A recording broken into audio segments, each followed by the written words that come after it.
Welcome to the Faith and Business Podcast. I am your host, Elle Edwards, here with Bible-friendly brain gymnastics and mentoring to help you embrace your inner weirdo so that you can choose happy every single day without needing to first make a bunch of changes. Why? So that together we can reclaim what it means to be Christian and empower this world with love, with Jesus' love. That's my end goal. Be quite upfront with you about that right away. Now, in the podcast all this week, we are thinking about our bounce back.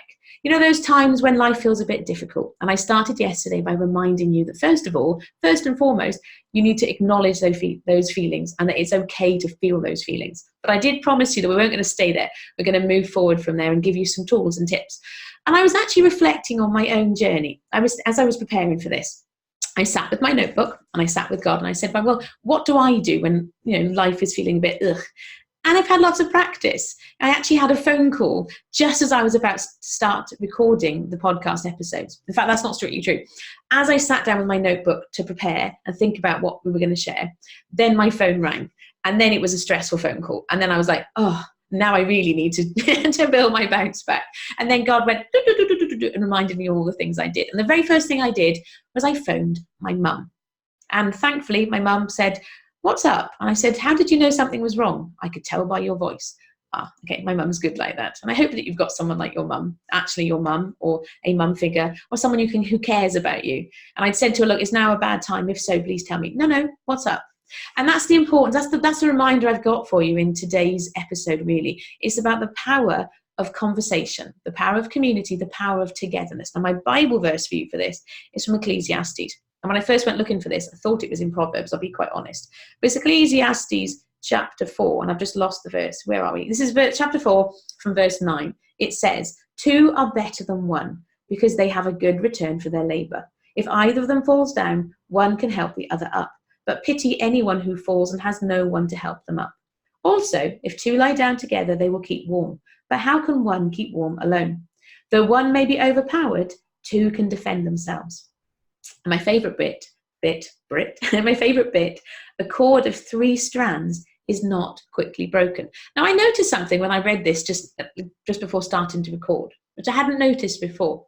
The rest of those verses is talking about two being better than one. And all of a sudden then, a cord of 3 strands. And this thought suddenly occurred to me, well, what's that third strand? There's you and a close friend or a family member or somebody you can talk to, and then somebody else.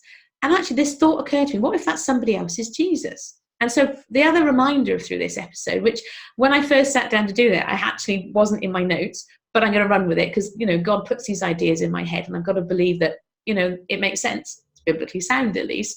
When things are feeling difficult, there is power in conversation, there's power in community. And that's a conversation with another human, but also conversations with God as well. And we are going to talk later in the week about things that you can do, like I'm going to suggest going outside, focusing on lovely things, all of that sort of stuff. But actually, wherever you choose to have that conversation with another human, but also with God as well, just that reminder that it's a really wonderful, good starting point. And it really is very powerful in helping to lift you up. You don't have to do this on your own. And so going back to my example, so I'd had this phone call and quite honestly, it left me feeling quite shaky and just really flat. Up until then, I'd been having a really good day. Everything was going along nicely. I'm the kind of person whose emotions, I really am quite controlled by them to an extent, in as much that I feel them, and I feel them quite a lot. And so if something like that happens, I'm like, and if I let it, it will derail my entire day. But I'm also, getting a little bit older and wiser. I've also learned how not to let them derail the day. And for me today, that very first thing I needed to do was conversation. And that conversation with my mum only lasted maybe 15, 20 minutes, but it really did lift me and actually turned my morning around. I was feeling really, and when she answered the phone, I didn't think I sounded any different at all, but she could hear, she knew. And that is the power of community and closeness and relationship. It also feels like a really good point in the conversation to mention the Faith and Business Playground. We have every single week on a Friday afternoon my time, Friday morning for some of the ladies, Friday night for one of the ladies who lives in Singapore. We get together every single week and we have conversation. And yes, some of it is like strategy stuff, because I'm really good on like an ideas generator. And so what do you think about this? What should I do with this? So some of it is very business focused, but it's also just about togetherness, sharing the ups and downs of life. And yes, that's once a week. And so you could argue, well, if someone's having a crisis point right at that moment, it's no good. That's what the Facebook community is for. If nothing else, you can share all of that stuff. But if you are somebody who would benefit from a community, I would encourage you to go and check out the Faith and Business Playground, faithandbusinessplayground.com. That's my little plug. But really, you want to start embracing the power of conversation, recognizing that you really don't have to do this on your own. We, particularly as women, we having been oppressed for how many 10 decades and decades, we like to recognize that we are strong and confident and powerful, and we step into that role. And you are strong and confident and powerful, but you're also human, and you're also not meant to do this on your own. And so multifaceted human beings that we are, we can be both of these things. We're this and that, we're that and that. It's not either or. And so my very first reminder for you in this mini-series is, if you're having a sort of a time where things just feel difficult, I would encourage you to reach out to somebody. Pick up the phone. I mean, text message will do it if you really have to. Facebook groups are great, if there's nothing else. But I personally really appreciated that phone call with my mum earlier on today. And so if you don't have someone like that, I would ask God to help you find that person or those people. Because sometimes actually it does talk about 3 being better than 1. And I said that 3rd is Jesus. And you can always talk about this with God.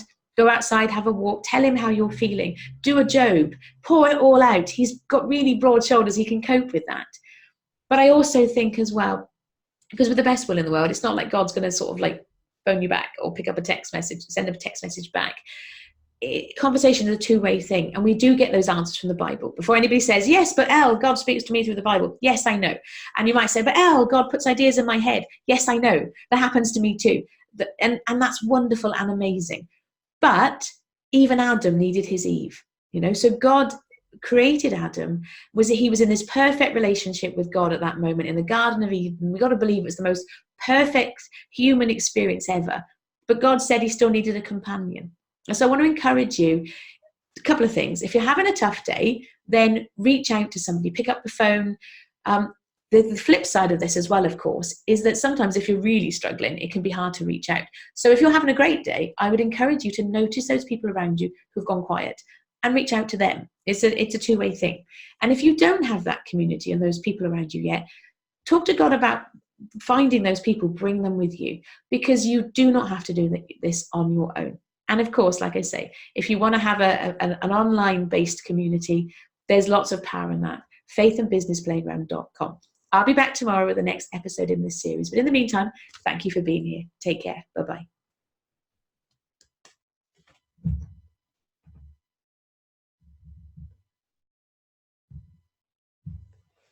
Okay.